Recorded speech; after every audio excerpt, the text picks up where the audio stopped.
often comes up is where will we charge? And therefore, if we are really looking at scaling electric mobility, we just cannot do it without creating adequate charging infrastructure. Now, there are multiple facets to the charging infrastructure puzzle. But today, what we'll be talking about a little more is how do you prioritize public charging infrastructure location for electric vehicles? And the reason why we thought we will take up this topic is that if you look at the conversation around public charging infrastructure, where to create, it often starts with let's create where land is available. And availability of land is absolutely important, because if you don't have the land available, obviously you cannot create that charging infrastructure facility. And in urban areas, land is a very, very scarce resource. So availability of land is absolutely must. But the question is that the only criteria for selecting the public charging infrastructure location? The reason why I'm putting an emphasis on this is that, yes, electric vehicles uptake has increased. Recent data from Delhi shows that about 3 years back, they were about 1% of all motor vehicles that were registered in Delhi till 3 years back were electric vehicles. And in the last quarter, if you compare the last quarter of 2020 versus the last quarter of 2022 with reference to the last quarter of 2019, that 1% has become a 9%. But still the numbers are low. So what is really important is that at least for the initial charging infrastructure location that we are trying to create in our cities, we should create at location which give maximum impact for EV charging. And therefore, in today's webinar, we will be looking at how can one prioritize the EV charging infrastructure location, the public charging infrastructure location. And the way we are going to kind of delve into this topic is that my colleague Chaitanya will make a presentation on some of the work that WRI India has done on the same topic. And this will be 25 minutes of presentation, followed by some discussion, some Q&A on this. And then towards the end, we'll try to wrap up. So before I hand over to Chaitanya, so one is that if you have any questions, any comments during the presentation, you can use the chat room to kind of type the question, or any comments that you have, you can put it. If you have any queries on what was said, on what data was presented, that you can do it. So we'll keep a track of how the conversation is going. And then once the presentation is over, we'll try to take up all these questions, and we will also try to have some detailed conversation on some of the specifics that come out on this topic. We also have some of folks who are probably watching this webinar on YouTube. So if you have any questions, and if you're not on Zoom, one way to ask these questions is by posting the question on social media and using the hashtag EV matters. That's hashtag EV matters. So we'll try to also take up some questions that come to us via Twitter, LinkedIn, or on the Facebook. So with this, let me kind of stop and ask Chaitanya to take over. Chaitanya, over to you. Thanks, Amit. I'm just going to share my screen.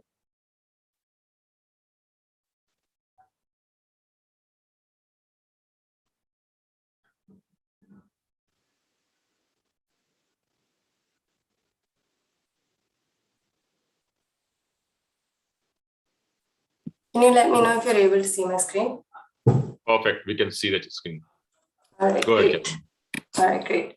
Okay, so just before we get started, one thing to highlight might be that this particular methodology or this particular method, scenario that we're building out for location planning for public charging infrastructure, as it says in the title, focuses on public charging. For that, we need to actually also understand alongside what the role and importance of public charging is within the larger charging ecosystem. Charging is no longer something to be accessed only at one particular location, like a fuel station was for our fossil fuel powered vehicles, right? You can charge anywhere. You could charge hypothetically based on availability. You could charge at your home, you could charge at your workplace, you could charge at any destination you go to when you stop there. And when you think about public charging specifically, it is seen as one of the different modes of charging that make up a more holistic and comprehensive charging network that is very accessible for people or EV users. And when you sort of focus on public charging, there are two types of charging patterns that you might start noticing. One is destination charging, which is you are either near your house or you are near your wherever you need to go, and maybe the premise is your own apartment or your own home or your workplace itself doesn't have a charger at the moment, and so you would rely on public charging in those circumstances. So this requires us to understand what are the typical origin destinations, as we call them in the transport planning parlance, for these different types of electric vehicle users. The other type of charging is called en route charging or on the go charging, which focuses on high utilization EV use cases where which are typically commercial use cases where you are more or less using your vehicle throughout the day. And in these cases, you are going to need to pause at certain points, possibly along the road network somewhere because you're usually traveling on the road network, or at certain origins and destinations where you're either, if you're a hyperlocal delivery person, for example, where you're either picking up a parcel or dropping off a parcel, and where you would try and do some sort of top-up charging based on your requirement. So these are the two broad types of public charging that we should keep in mind when we're going through the presentation.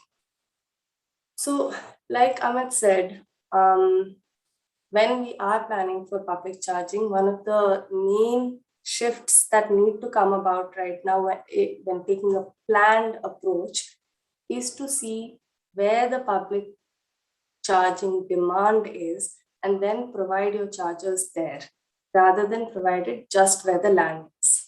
And there's a couple of reasons for this, right? Of course, it is about the viability of the charging business itself. The more you locate chargers in places with higher demand, the more they are used. The more they are used, the more they are viable businesses. And the more they are viable businesses, the more new charging operators will come in and actually start setting up charging stations, which will actually increase the supply of charging access. So there are three principles that we typically highlight when we're talking about location planning for public charging infrastructure. And these three are maximizing access, maximizing utilization, and minimizing costs. We've already spoken about what maximizing utilization is, right? Like positioning our chargers where there is a high amount of demand so that they are used more. So they're used more essentially. But what does maximizing access mean? Maximizing access actually is very well enshrined in the current targets of the government of India for EV charging. If you've seen the guidelines from the Ministry of Power, you will see that it says that for urban areas, every 3 kilometer by 3 kilometer grid should have a charging station therein. This is a very typical example of an accessibility target, which ensures that all parts of the city have a minimum level of service that they can access. so that nobody in any part of the city is saying, I cannot get an EV because I don't have access to charging infrastructure, whether that area is high demand for EVs or low demand for EVs. So maximizing access basically offers a baseline level of service across your entire jurisdiction. Maximizing utilization then builds on top of that. As more and more EVs start coming about, as certain areas begin to become clusters for EVs, then you need to start increasing the amount of charging provided there so as to serve the greater demand there. So that is maximizing utilization. And then, of course, we come to minimizing costs. While we will not be looking at it greatly in this presentation because these are more site level characteristics to keep in mind. And what we are taking right now is a macro perspective of understanding the distribution of charging demand at the city level. What minimizing costs essentially looks at is ensuring that, for example, like Amit said, land is expensive in urban areas. So trying to find parcels that are maybe smaller. So maybe making more distributed charging infrastructure would allow you to take smaller parcels, provide 1 or 2 charge points at each parcel, and thereby reduce the cost per parcel. It means finding land or sites where the power infrastructure is already available and where the nearest distribution transformer has enough adequate capacity that you do not need to augment it too much, or ideally that you do not need to augment it at all. And these are things that should be kept in mind as well when selecting a site. So these are some of the minimizing cost aspects, and these are what you do from the bottom up. So what we say about our approach is that it is it sort of is a hybrid approach that combines a top-down geospatial analysis with a bottom-up site selection process. What does this mean? What this means is what we are going to present to you today actually will be able to give you a decent idea of how much charging demand there might be in one area versus another, but it will not tell you exactly how much charging to put where and exactly what type of charging to put where. For that, you still need to say, this is our high demand area. Let us deep dive here. Let's do a micro level site study here. Let us understand what the site availability here is. Let's do a survey here. And then you would get more greater detail about how to equip that area with public charging. All right, so with that sort of context, I'd like to just move ahead into the process itself. So today we are looking at the process of the geospatial analysis to actually understand how charging demand is distributed at a city level. So we've done this, or we are in the process. We've done this for a couple of cities already. We are in the process of doing this for a few more cities. So you will see a variety of maps over the next few slides, and they are looking at the geospatial analysis process across various cities that we are focusing on right now. So the first thing to do, of course, is to divide the area under planning into grids. I'm not going to go into the depths of this. Like here, and the grid size can be as per your requirement. It can be as granular or as large as you would like. The reason we typically choose 1 kilometer by 1 kilometer grids is because there is reliable population data available on a global platform that allows us to actually fulfill the details for this particular parameter, which is fairly important to most public charging planning methodologies. The next thing, and this is interesting, this is a good way of thinking about who your users are, right? Once you've divided your whatever, say you're focusing on any one city, once you've divided it into your plain, empty canvas with grids, now you're starting to populate it with data. What is the data that we need to actually start understanding the charging demand? To be able to arrive at what that data that we need is, we need to know what these use cases are for EV charging that we're actually trying to provide charging for. So what we've done is we've divided, so usually when we're talking about public charging networks, it's useful to understand that we're focusing on light vehicles. Medium and heavy commercial vehicles are not in wide running yet, and they would typically use highway level charging, or they would focus on arterial roadways for setting up chargers. So that would be a different planning process altogether. Similarly, electric buses too have their own routes, have their own depots, and would typically have their own network of chargers, which is why a city level public charging network would not necessarily need to cater to buses. So these vehicles that you're seeing towards the left here, scooters, autos, four-wheelers, cars, and commercial four-wheelers, autos and again commercial three-wheelers and cars and commercial four-wheelers. These are the typical vehicular modes that you can be sure will be the ones using your public charging network. And so we've divided those into private vehicles, passenger transport, and urban freight to start understanding again, like we said, their travel patterns, their origin and destination locations, and their modes of utilization across the day. So while private vehicles may to some extent have access to public private charging, residential charging on their own premises, you know that that's not a given for all of them, especially in older residential areas which are more densely populated, which do not have access to off-street parking. Those areas would rely more on public or community charging in order to fulfill their charging needs. So you have these as two use, the private vehicles as certain use cases. You have passenger transport, so a lot of shared mobility services that use 2, 3, and 4-wheelers to convey people from one location to another. And you have your urban freight services, which are also rapidly growing and which are also rapidly exploring the potential to electrify, because these are commercial applications where the total cost of ownership for electric vehicles has been proven, because they are high utilization vehicles where lower operational costs of EVs have a big impact. And so these are also something to consider in terms of who would use your charging.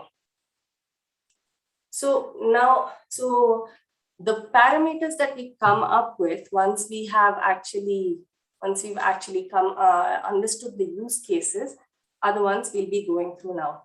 And what I'll do is very briefly talk about why each parameter is important, so that you also start to understand the rationale, because this is not an exact science. It is based on a lot of literature review and an understanding of transportation and travel patterns in a city. But it is a constructed rational methodology, and I'd like to sort of provide the justification for it alongside. So population, of course, is the first thing we are considering. Population, why? Because anywhere with a high population density is likely to have a higher number of vehicles, yes, but also it is likely to induce more trips, either from passenger transport vehicles or from urban freight vehicles which are serving those areas. So these are certain population maps that we put together for the cities of Mumbai and Delhi. And you can see the significant variation in population across different parts of the city, which in turn has an impact on the number of trips happening in that area, on the amount of traffic going in and out of that area, and the number of vehicles being served in those different areas. Then we're talking about workplace clusters. So a lot of literature has shown that a concentration of workplaces, not big IT campuses or something, not like sparse one huge campus over 1 acre or something, because those would typically be self-served, but a density of single office workplaces, or workplaces in different floors of an office building, for example. These again typify larger numbers of traffic and more people going there on a day-to-day basis. So these are certain data points that we got from the Directorate of Establishments, which look at different types of offices. So in Hyderabad, you can see 3 different types: the government offices, IT offices, and private offices. And similarly for Mumbai as well, we've got the mapping of workplace locations.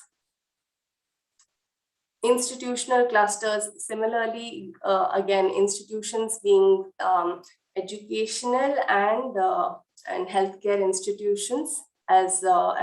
So these essentially are markers of, again, some amount of daily traffic going in and out, and a density of them implies greater traffic in those areas. Points of interest. This is a big one. Points of interest are essentially your commercial centers. So by mapping the points of interest, you can start assessing where the commercial clusters are, which is where you're going to see everything from private vehicular traffic to passenger transport traffic, as well as urban freight traffic, be it for last mile or hyperlocal deliveries. And for points of interest, we take a few different types of data sets. A lot of them are sourced from the Google location API, which allows us to gather the data from Google. And these include places like shopping centers and hotels and so all sorts of small to large shops, as well as small to large eating locations, and any additional ones like parks or bakeries or banks that we think would also typify what might be there in a commercial cluster. So this is not fixed in stone as to what data points to take, but the important thing is to start identifying where the clusters of commercial locations are forming. Public transit stops, of course. So these are fairly straightforward to map across different cities, both in terms of bus, local train, and metro networks. Local businesses, these are important from a hyperlocal delivery point of view and from a last mile delivery point of view for these grocery stores and supermarkets and kirana stores, from where a lot of hyperlocal deliveries are increasingly growing, and which would signify higher levels of traffic from these small two-wheelers or three-wheelers that are serving customers. Fuel stations. The reason we take fuel stations is as a proxy for traffic movement. Ideally, we would love to have traffic movement data, but this is not a data point that is well established or easily available across cities and across the entire road network of a city. So fuel stations are typically located along road networks which have with high levels of traffic movement in order to attract business. And so fuel stations become a sort of proxy for high traffic movement along the road network within each city. So here we've got the fuel stations mapped in Hyderabad and Bangalore. Now these are the main parameters that we are currently considering for our public charging planning, location planning. And these are different levels of weightages that we assign each one. As you can see, points of interest has the maximum weightage, whereas institutions and local businesses have lower weightages. This is also dependent on how many use cases might be closely affiliated to these different parameters. So local businesses are really much more for hyperlocal deliveries, which is the kind of EVs that might actually go there quite often and remain there to the point of wanting to charge there or wanting to make those charging locations. Because even if you as a person were to go to a grocery store, you may not necessarily want to stop and charge there. So it's also about how convenient are these locations in signifying a place to stop and charge. So while local businesses have a relatively lower weightage, comparatively, points of interest has a higher weightage. As you can see, the difference is not very much in all the weightages. Just in terms of numbers, I think our weightages range from 10% to 20% for each different type of data set. And that is again because this is not an exact science. We do have data points from global case studies and global literature reviews that show that how much of the weightage or importance was given to these different parameters based on different types of studies. But at the same time, we're also very cognizant that this does have to be localized to India. And there isn't much data available out of India about how these different areas are utilized yet, although there are one or two incipient studies and some of our own previous studies which we use to actually create these weightages. Now, once you have assigned these different the weightages for each of these different parameters to each grid cell, so you've got your map with your grids, you've now overlaid these spatial data sets on those grids. Now, each grid cell has an absolute value for each of these different parameters. Then you normalize these values, which is essentially taking the minimum and maximum values and assessing where the value for each grid falls so that they fall between 0 and 1, so that they're all basically, regardless of the unit of measurement, they are comparable. And then you provide and multiply these normalized values with the weightages that are accorded to each spatial data set in order to provide a value for each cell. So what you come up with in any given city is a sort of grid map like this, the one on the left. This is our demand clusters map for Mumbai.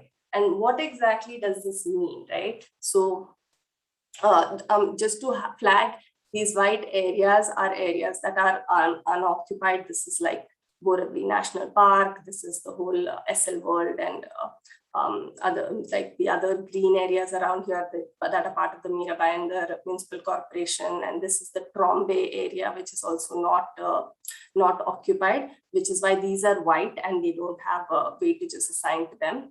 But the rest of the grid cells, essentially what they tell you is, you are going to have a certain number of EVs in Mumbai by 2025. Now, Mumbai's, Maharashtra's own EV policy says that they are aiming to get to 10% across the state. If they're aiming to get to 10% across the state by 2025 of EV registrations, we can assume that in Mumbai, they may be at around 15%. Now, of that 15%, we can say that two-wheelers are likely to be 20%, whereas four-wheelers are likely to be 5%, for example. And then once you're able, based on, and there are again projections available for different vehicular modes. So once you know what the overall number of EVs are in the city, or we can project what they may be by 2025 and 2030, so certain horizon years, then what you're going to do is understand how much public charging they may require. Again, this is based on some amount of information about how people charge.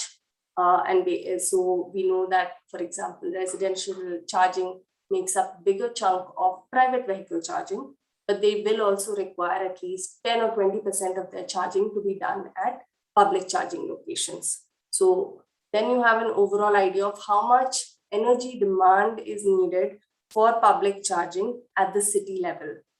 And so once we have these different grid cells and their weightages, we then allocate that city level demand to these different grids.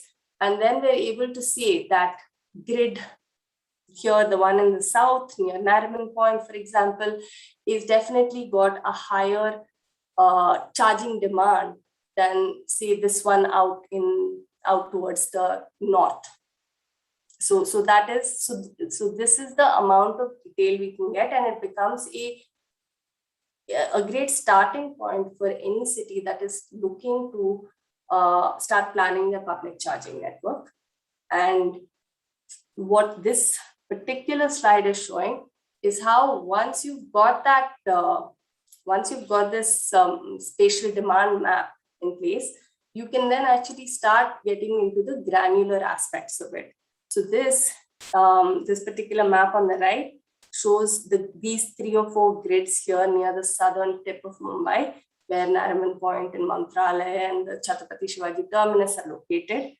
And essentially, this allows you to start seeing how this is, which sites might be available on ground, how the different attributes like workplaces and stations and all are distributed in this area, and where you might want to actually go on ground to start searching for appropriate points to set up charging. So here you would start overlaying your road networks more strongly, and then start actually assessing where you could set up charging. And then you will move from that sort of top-down view to the bottom-up view, where you would then start a site-based understanding of where to set up your charging. So this is just sort of that bridging step to greater detail. So yeah, that's about it for me. Happy to answer questions and engage more in conversation on the methodology, because as you can see, it is an evolving one, and we have presented it to you, and we'd love to hear what your thoughts are about. Back to you, Amit. Thanks a lot, Chaitanya, for this wonderful presentation. So now I would request folks who are on this webinar, if you have any questions, any queries, you can type it in the chat box. And folks who are kind of listening to this webinar on YouTube can also post their question with hashtag EV Matters. And you can tag WRI Cities India and WRI India so that we can take up these questions. Okay, so let's start. So I think first a comment is about data. So you mentioned these 5-6 parameters, Chaitanya, but the question is, where do you get data? And that's always a big question mark in cities. Where do you get data? And is that data really clean enough for us to do these kinds of analysis? Thanks, Amit. So through the presentation, I did start highlighting some of the data sources that we use. So for population, we are currently using a data source, a global population platform that that uses satellite data as well as previous census data to actually predict the population for each year. It's called the World Pop data set, which provides this data at a 1 kilometer by 1 kilometer grid level. And this is reasonably reliable, and it is clean already. We do, of course, do a sense check each time we retrieve this data based on a local understanding of each city to ensure that there are no gross discrepancies. Another important source of data for us is the Google APIs, like I mentioned, as well as OpenStreetMap. Google APIs, of course, if you tend to draw on a lot of data, will be a paid service. An open source version of the same is OpenStreetMap, but OpenStreetMap also relies on inputs from people. So it depends, again, like a city like Bangalore might have a lot of granular, good OpenStreetMap data, whereas a smaller city or a city with less active digital population may have not so much of a granular level of data. But it does require a lot of cleaning because there are locations can be mislabeled, miscast. So we do some amount of cleaning as well once we extract each data set. Thanks a lot, Chaitanya. The other issue with this is, so you mentioned that this methodology is for public charging infrastructure location for private vehicles, right? For all vehicles, for light vehicles, basically. For light vehicles, okay. The other question is, can this also be used for battery swapping methodology as well? We think so. I mean, we do get requests from different administrations which are saying we'd like to set up fast chargers, we'd like to set up battery swapping. So we are getting into greater granulars, and it's useful to understand again that this provides a high level sort of distinction for you. So for example, for fast chargers, what we've done in the past is we focused on road networks for 4 and 6 lane roads only, where we assume that fast charging will be utilized by cars. It will be utilized by cars and four-wheelers that are primarily on, en route to somewhere. And so we focus basically on arterial and subarterial road networks to actually shortlist locations that could potentially fall within those on those routes. So that's one way of looking at of one specific type of charging. Battery swapping also, the only difference with battery swapping is a slightly lower requirement of land. But in terms of demand, this methodology still holds, because this methodology is essentially saying where are you getting the maximum amount of footfalls of vehicles, and where are they likely to dwell longer. So the battery swapping has more implications on the land requirement for number of vehicles served, but in terms of charging demand, they would still hold in terms of the same methodology. Thanks a lot, Chaitanya. So the next question is from Neha Gambhir, and what Neha is asking is, how can we decide number of EV chargers in a particular EV charging station? So any insight on that? This depends on a couple of factors. Number and type of chargers. We do not recommend using this geospatial analysis methodology for, because number and type of chargers are very much a local requirement that you're going to need to understand on ground. So some amount of site surveys to understand what the particular traffic is that is traveling on the road where you're setting up your charging point. Also, another thing is how much area do you have available in order to actually set up charging. So when you're deciding on the number of chargers in a charging station, you're essentially working either with some site owner or a charging owner, but it's a site-based plan. So for that site-based plan, you're going to need to understand how much power is available on that site. Do you want to spend, say, a few lakhs to upgrade to a new transformer because you think the demand will be worth it? Or do you want to try and accommodate it within the available spare capacity of the serving transformer? That is one. The second is how much land is available. And the third is what is the sort of traffic that is in that area. Is it two-wheelers? Is it three-wheelers? Is it four-wheelers? What are the greater in number and how many are there? So that, these are the three factors you would use to plan for the number and type of chargers at a given charging station location. Great. So the next question is from Satya, and the question is, do we have any data in comparison with other nations where the utilizations of EV are high? So any comparative, so what you presented versus if we were to compare some other nation, is there any data on that? I mean, in terms of data, what we know is that even in countries, even in European countries, you're not going to see a super high utilization. There are two data points that are available from advanced EV economies where you have a more mature EV ecosystem, which are primarily the European ones. And what one is the number of super fast chargers or very rapid chargers are a smaller proportion in the 10 to 15% range of the total number of public chargers. So the need for fast chargers is something to be kept in mind right now. Like AC chargers are adequate for a lot of your destination charging needs because you are planning to be parked there for a couple of hours, whatever the location. So fast chargers have a certain requirement, which is primarily along road networks for en route charging. So that is one data point that we know about public charging networks.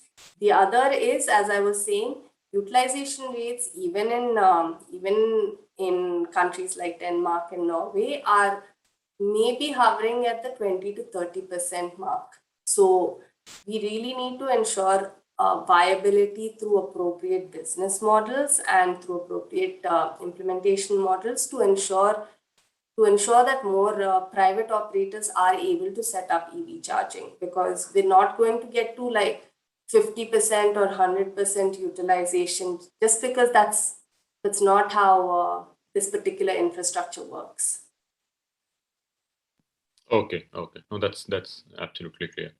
So the question was from Samir Patil is that, has there been any data on the whole question about, let's say, home charging versus charging at public location? Is there a split that is there? And is there any insight on that split for Indian context? I don't think there is any data on the Indian context in terms of actual usage. We know that people prefer to charge at home. Globally, we know that anywhere between 50 to 80% of people prefer to charge at home, or usually do charge at home as opposed to public charging. But this also varies from region to region. So countries, for example, countries or cities, like it can be a localized phenomenon. An area which has a lot of single family homes with their own parking are likely to have a lot more residential charging than areas that are multi-family dwellings and apartment buildings, which may not have access to charging. And then your reliance on public charging would increase. So it is a local phenomenon. We do know people prefer residential charging, but may not always have access to it. Okay. So the question from Sahana from GIZ is that would you consider any future assessment of issue like assessment of EV buying capacity of people at a particular location to prioritize location for setting up EV charging facilities? Hi Sahana, thanks for this question. I think this is a good one.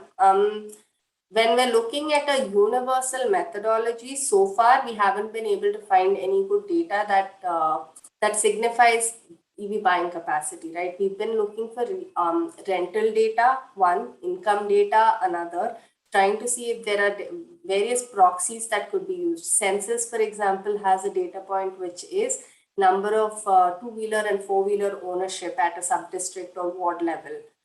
We've in the past used that as well to say that, alongside population, this is their vehicle buying capacity as well. And so that adds another layer to our methodology. But I think if we were doing this to actually, sit down and plan at a given local location, this is absolutely needed. And this is what a lot of charge point operators are looking at when they're selecting their locations right now. They're looking at areas that are that have clusters of EVs, even if they're just starting clusters. And this would be an important one to keep in mind for actual planning. Whereas at a universal methodology level, it's still not something we've managed to incorporate yet. Okay, great. So the next question is from Bhanu, and the question is, what kind of strategies are being developed to make EV charging infrastructure a viable business model? So location is definitely one, but is there something else that need to be considered for making it a viable proposition? I mean, we know what, so this depends, right? Like for private charge point operators, some of the strategies they're using are setting up contracts or some sort of subscription models with fleet operators, so that they have some ready-made business that they are able to access every day, regardless of whether the general public is using their charging stations or not. Because low charging utilization is something that is particularly a concern right now, just given the early nature of EV charging business and the overall EV adoption in the country. So that is one thing private charging operators are doing. They're tying up with fleet operators, EV fleet operators, who will be sure to go to their charging stations to charge at the end of the day. The other thing, if you're looking at public contracts for EV charging, there are two or three things. One is concessional land rental models that a lot of cities are looking at. So cities and state administrations are the ones that have access to a lot of land. And so when setting up public charging, what a lot of them are doing is either setting it up on a revenue share model, or providing some sort of land rent holiday for a period of 2 to 3 years until the business picks up. So those are a couple. And where these sort of PPPs are being formed by cities and with private operators, another thing that is advised is to have longer contract periods, so that they are able to, so that the private operators are also able to recover their money in time. Because it's not expected to pick up for a few years. So they are making the investment now, but they will need a longer period of time to recover the money. So a longer contract period is also advised by various charge point operators that are working in the space. Okay. So Anjan has two questions. The first is there any consideration of cost variables of setting up an DT load in each grid? And the second question is, how do we decide on what kind of segment and charges is required in each grid? So, Anjan, we've already answered the second part of the question by saying that in terms of what types of chargers you're going to, it's needed to do a site level sort of study to understand what the traffic counts are in the given area, in the sort of on the roads in the given area, and what the traffic vehicle segments are that are primarily using these areas that are on the roads. So for a given site, you need to do that site level study. For the first one, of course, there is a consideration of cost variable that should be considered of the grid supply availability.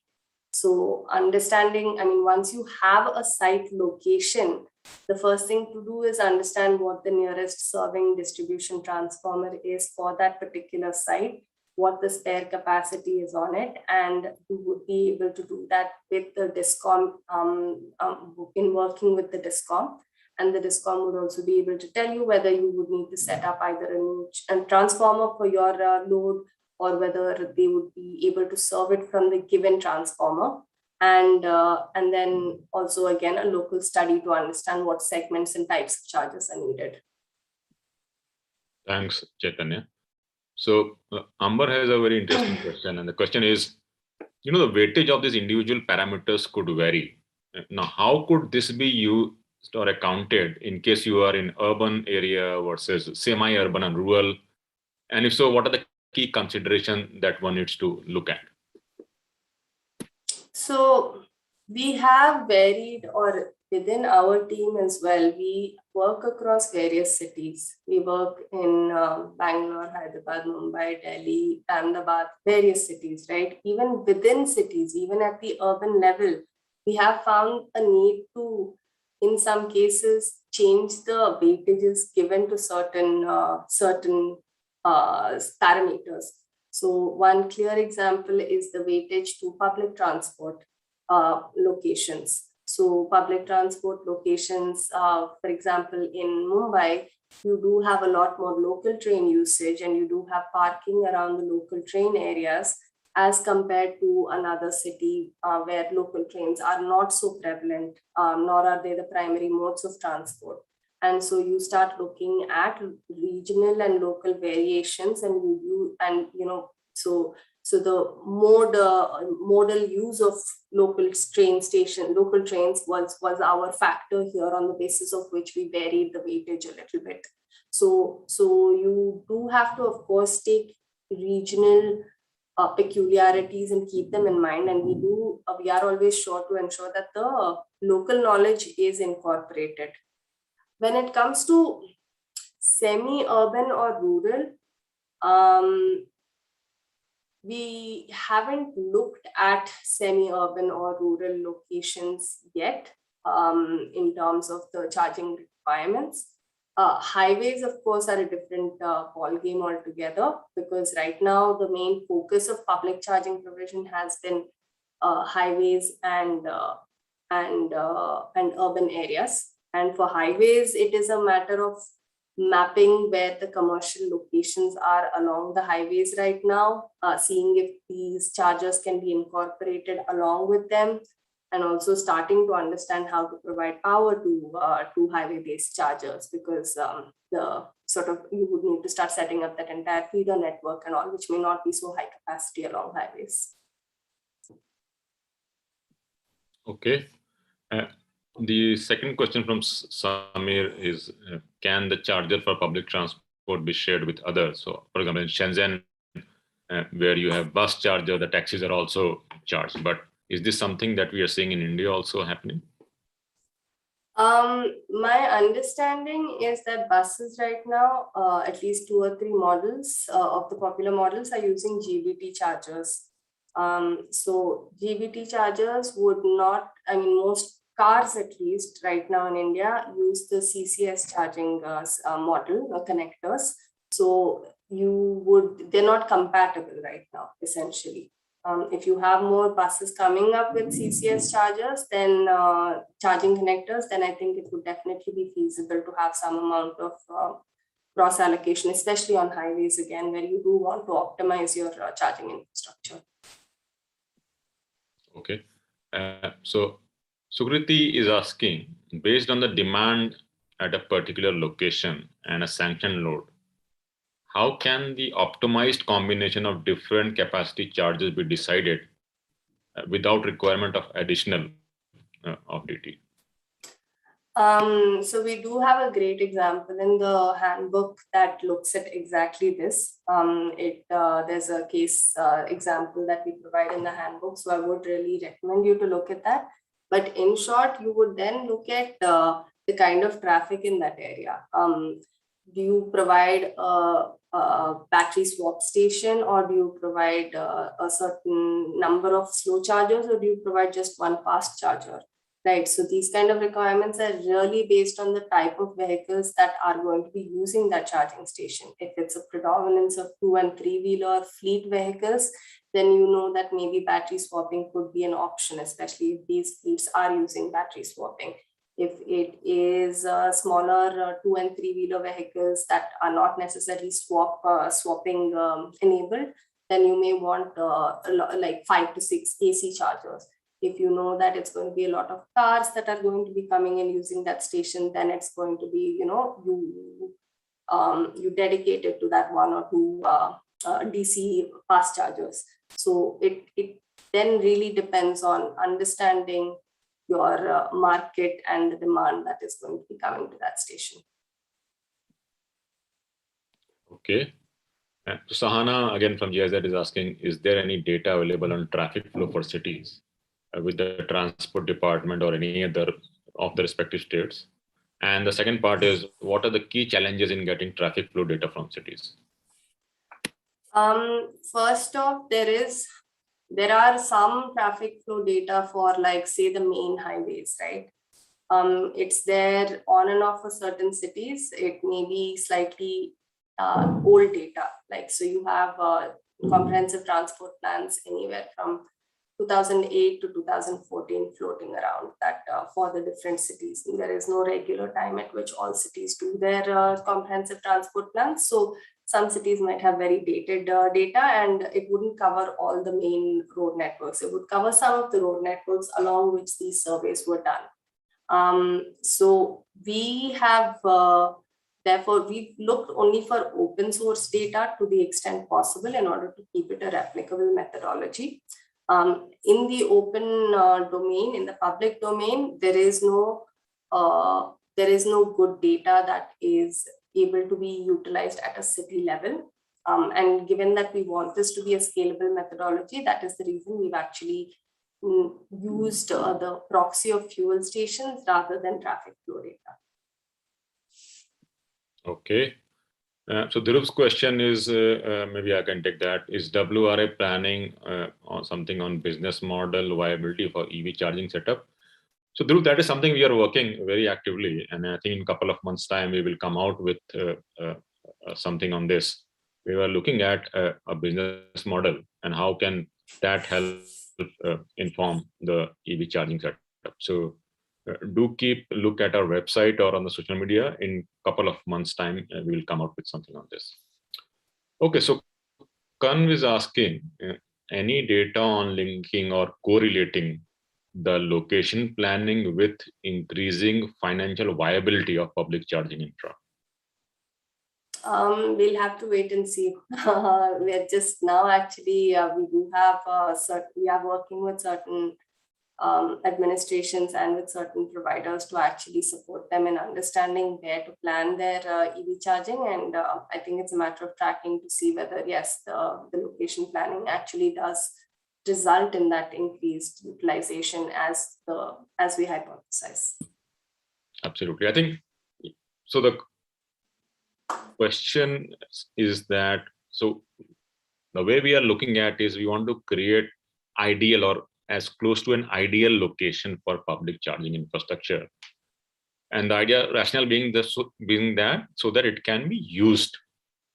Now the question is, with the business model or financial viability is, let's say if hypothetically if one public charging infrastructure gets used 100% of the time, will it make that location financially viable? That we'll have to see, because some of the results that we have seen from global experience are showing that standalone public infrastructure charging location may not be viable. But that we'll have to see in Indian context. If so, what's the deficit? How do you bridge that deficit? Can you look at some of the alternative way of kind of bridging the gap, maybe through advertisement or through some other use? That we'll see. But I think what we are trying to do is that at least create these public charging infrastructure location based on this framework, so that it gets maximum demand and it gets a maximum usage. So yeah, that's fine.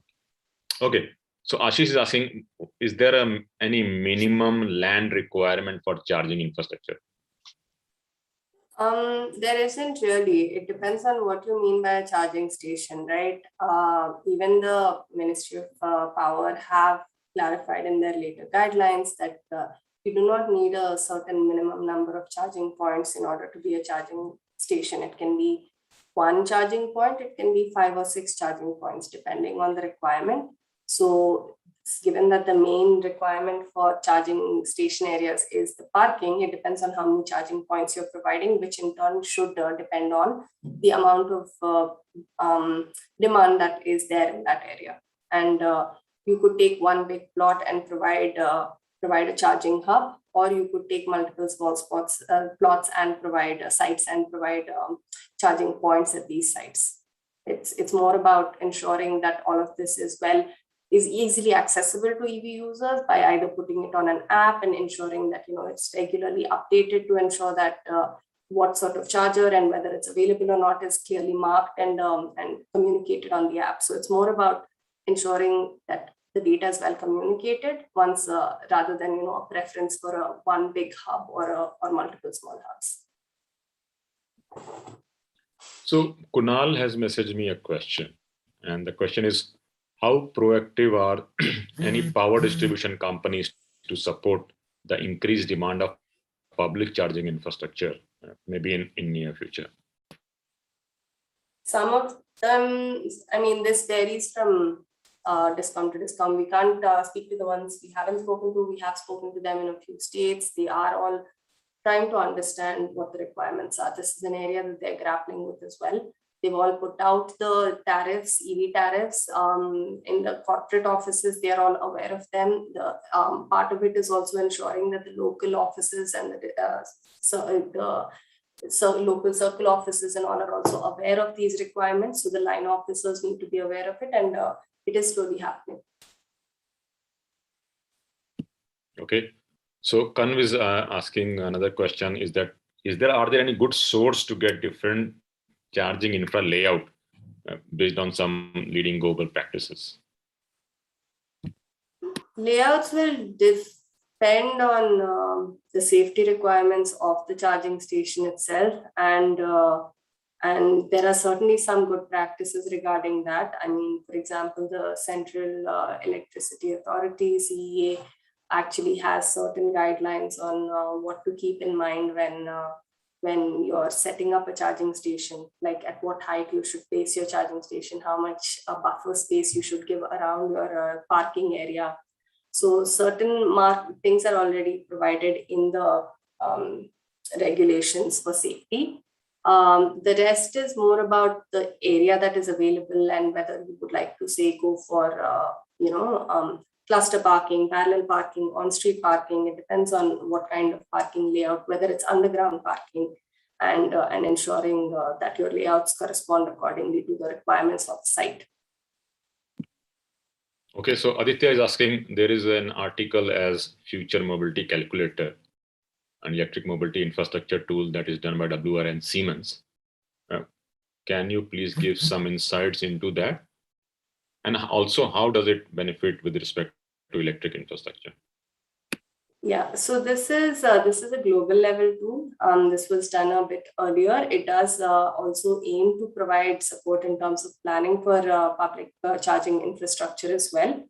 But it would be more about, I would encourage you to explore it and see how it can be helpful. Even for the current methodology that we are framing, we are looking at making it available as a template that you can also start feeding certain input parameters into, so that you get certain data in terms of which areas may be more amenable for setting up public charging.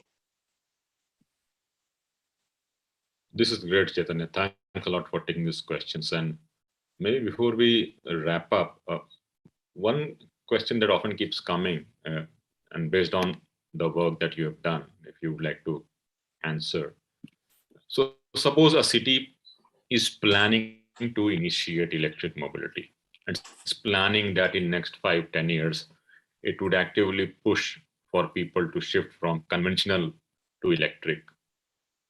And it has earmarked a roadmap which involves creating public charging infrastructure. So what are the important, maybe 4, 5, or 10 steps that needs to be done to kind of go on this journey of creating public charging infrastructure? Right.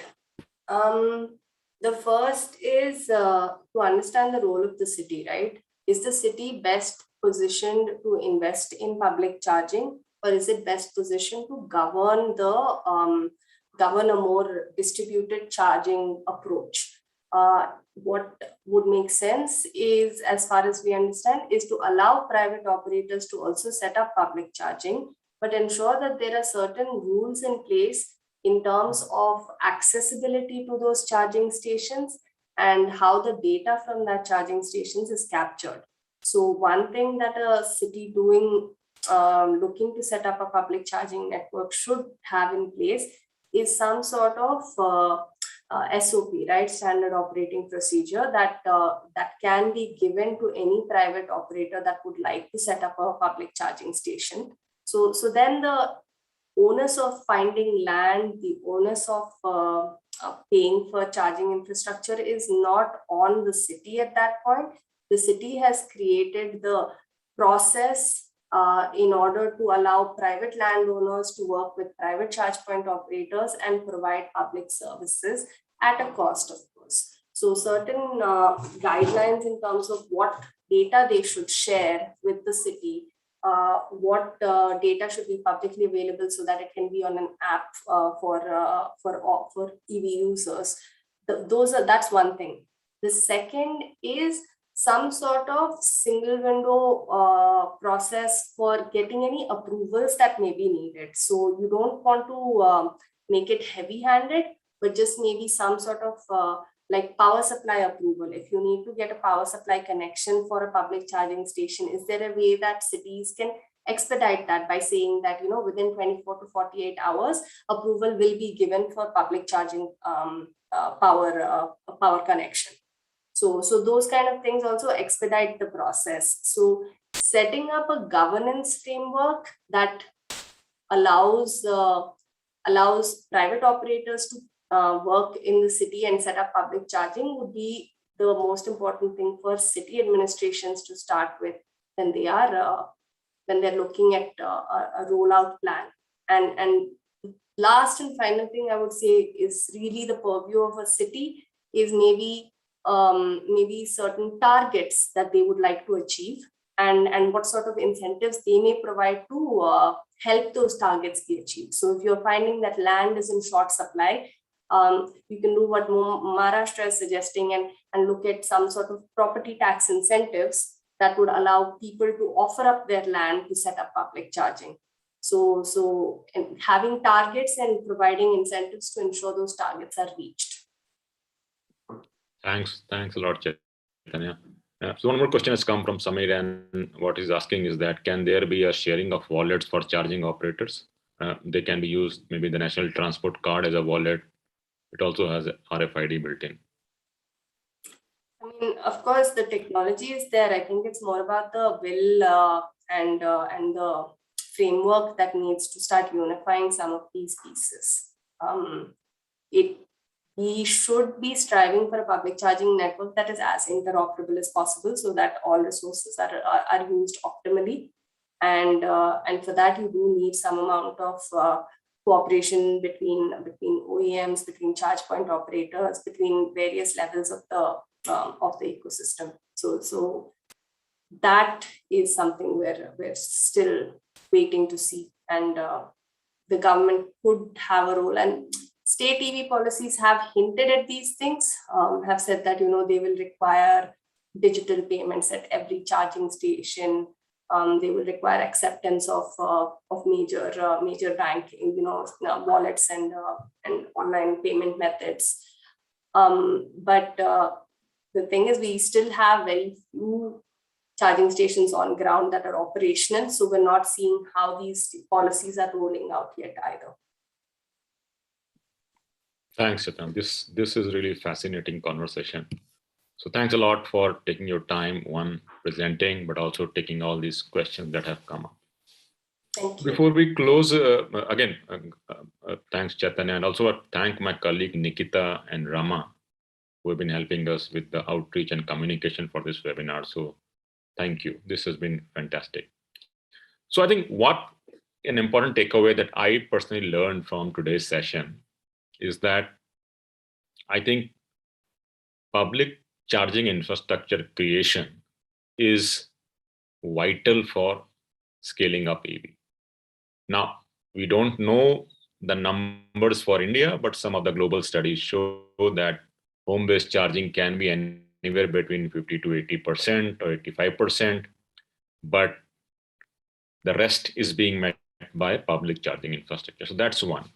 The second is that the creation of public charging infrastructure also reinforces a commitment to the citizens that the government is actually serious about creating a transition towards electric mobility. So in that sense also, it's a step that we are seriously moving towards an electric future.